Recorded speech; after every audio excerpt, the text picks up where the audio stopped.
As you know, our state is about to be entrusted with billions of dollars in federal funding so we can move forward in storm recovery and rebuilding here in the state.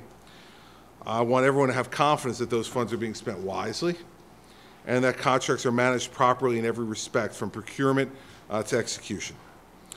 This has been one of the top priorities of ours since taking office, requiring accountability and making sure that money is not wasted or abused in the governmental process, from early on with vetoing minutes of authorities dozens of times to demanding the same sort of top-down review of spending from each of my cabinet officers. This has been a principle that we don't compromise on in this administration.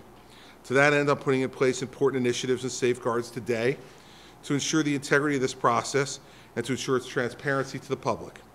I've just signed Executive Order 125, which enables these important actions and safeguards in three primary ways. First, I'm authorizing the State Comptroller to conduct an independent review of the contract procurement process for Sandy-related federal reconstruction funding administered by the state. Second, it establishes accountability officers in each department of state government that touches on reconstruction and Sandy-related spending. Third, it orders the creation of a state website for the public display of Sandy contracting information and the expenditure of these federal recovery funds. This will be an independent legal review with cooperation between the applicable departments of this government, including the Office of Recovery and Rebuilding under the leadership of Mark Verzan, and the Governor's Office itself, along with the Office of the State Comptroller. This means that the procurement process used by each individual department that touches on the use or expenditure of federal reconstruction funding will be vetted first by the Office of Comptroller Boxer. Accountability officers designated for each department will be charged with facilitating the work of this review with the Comptroller's Office and interfacing with the Governor's Office of Recovery and Rebuilding on all reconstruction matters. In addition, the EO establishes a website for the Governor's Office of Recovery and Rebuilding to make all such approved contracts publicly accessible and provide information on the expenditure of all federal rebuilding funds. Further, the State Comptroller will issue guidance to contracting entities regarding applicable laws, rules, and regulations governing the contracting process to help ensure accountability, transparency, and a timely allocation of these rebuilding funds. And every state department and agency shall ensure that fraud prevention notices, including the Comptroller's fraud hotline number, are posted at all construction projects involving federal reconstruction resources overseen by any state department or agency. I believe this is an important first step in putting these sorts of accountability measures in place. The Speaker and the Senate President have expressed their own interest in implementing safeguards, and I support the spirit of those efforts. They're good ideas, and I look forward to working with them on some of the ideas that are currently percolating down the hall in the legislature.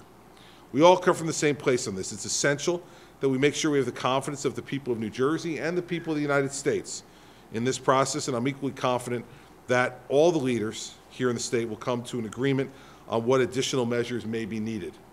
Finally, let me say this about the Comptroller.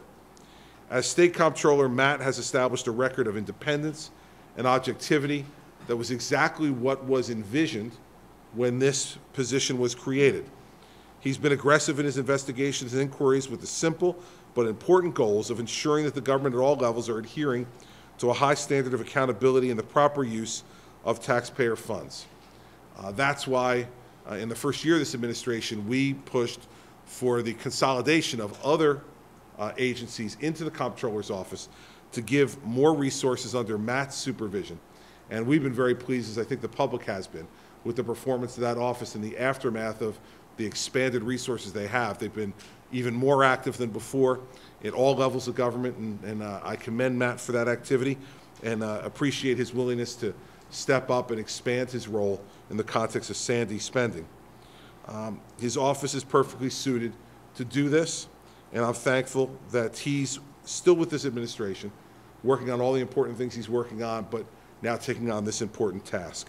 And so I'm going to come back and talk about the storm in a minute as well, but I want to turn it over to the Comptroller for some remarks of his own, and then I'll come back, talk about the storm, and then we'll both be available for questions after that. So, Matt. Thank you, Governor. Thanks for those kind words. Good afternoon, everyone. My office has been working diligently with the administration on Sandy oversight components, and we're very pleased with the steps memorialized in the executive order that's being signed today. Overseeing the expenditure of billions of dollars in federal reconstruction funds requires a comprehensive, multifaceted plan that can be implemented in a timely manner. The measures set forth in today's executive action are important ones, as is the larger message that's being sent here today about the priority being placed on oversight of this funding to ensure that it is spent in a way that the taxpayers of this state will be proud. In addition, the initiatives being discussed today can be acted upon quickly because they utilize an oversight framework that is already in place at the Office of the State Comptroller. Alongside of the steps set forth in today's executive order, my staff already has begun to steer our audit work and our audit coordination efforts toward reconstruction projects. We're going to be intensifying our review as well and our follow-up on previous audit findings for those agencies and towns receiving reconstruction funding. And basically what that means is we're going to look at their prior audits, where they've messed up before and how they've spent federal funds. We're going to work with them to make sure it gets fixed. We very much appreciate the vote of confidence from the governor here today as expressed in the role that we've been asked to play. It's our mission as an office to help protect New Jersey taxpayers by ensuring the integrity and the expenditure of tax dollars. And that mission has never been more vital than it is today. So thanks again, Governor. Thank you, Matt. Appreciate it.